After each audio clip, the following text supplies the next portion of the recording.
റോഡിന് മതമുണ്ടോ? ഓടയ്ക്ക് മതമുണ്ടോ? അയൽപക്കത്തിന് മതമുണ്ടോ? എന്നാൽ കർണാടക സർക്കാരിന്റെ പുതിയ പദ്ധതി പറയുന്നു ഉണ്ടെന്ന്. കർണാടക കോൺഗ്രസ് സർക്കാർ 600 കോടി രൂപയുടെ ഒരു പ്രത്യേക വികസന പാക്കേജ് പ്രഖ്യാപിച്ചിരിക്കുന്നു. പക്ഷേ ഇത് എല്ലാവർക്കുമല്ല, മൈനോറിറ്റി വിഭാഗങ്ങൾക്ക് മാത്രം, അതായത് മുസ്ലിം ക്രിസ്ത്യൻ ഭൂരിപക്ഷമുള്ള പ്രദേശങ്ങൾക്ക് മാത്രം. ദളിത് കുടുംബങ്ങൾക്കില്ല, OBC കുടുംബങ്ങൾക്കില്ല, ദരിദ്ര ഹിന്ദു കുടുംബങ്ങൾക്കില്ല. ചോദ്യം ഇതാണ്, ഇത് വികസനമോ അതോ മതരാഷ്ട്രീയമോ? BJPയുടെ യുവ നേതാവ് തേജസ് സൂര്യ ഇതിനെതിരെ രംഗത്ത് വന്നിരിക്കുന്നു. അദ്ദേഹം പറയുന്നത് കേട്ടോ, ഇത് ഭരണഘടനാപരമായിട്ടുള്ള മതവിഭജനമാണെന്നും ആർട്ടിക്കിൾ 14 ആർട്ടിക്കിൾ 15 രണ്ടും തകർക്കുന്നുവെന്നും പൊതുഖജനാവിൽ നിന്ന് മതത്തിന്റെ പേരിൽ പറഞ്ഞിട്ട് പണം വീതിക്കുന്നത് ഭരണഘടനാ വിരുദ്ധമാണെന്നും പറയുന്നു. ഇതുകൊണ്ട് നിർത്തിയില്ല, കോടതിയിൽ പോകുമെന്നും കേസ് കൊടുക്കുമെന്നും ഇദ്ദേഹം പറഞ്ഞു. ഇനിയാണ് യഥാർത്ഥ ചെളി.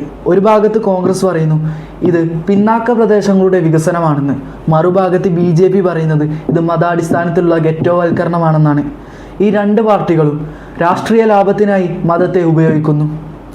ഒരാൾക്ക് മുസ്ലിം വോട്ട് വേണം, മറ്റൊരാൾക്ക് ഹിന്ദു വോട്ട് വേണം.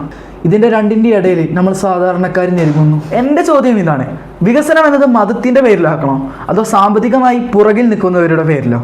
കർണാടക സർക്കാർ ചെയ്ത് ശരിയോ തെറ്റോ? നിങ്ങളുടെ അഭിപ്രായം കമൻറ്റിൽ പറയൂ, ഞാനെല്ലാം വായിക്കുന്നതാണ്.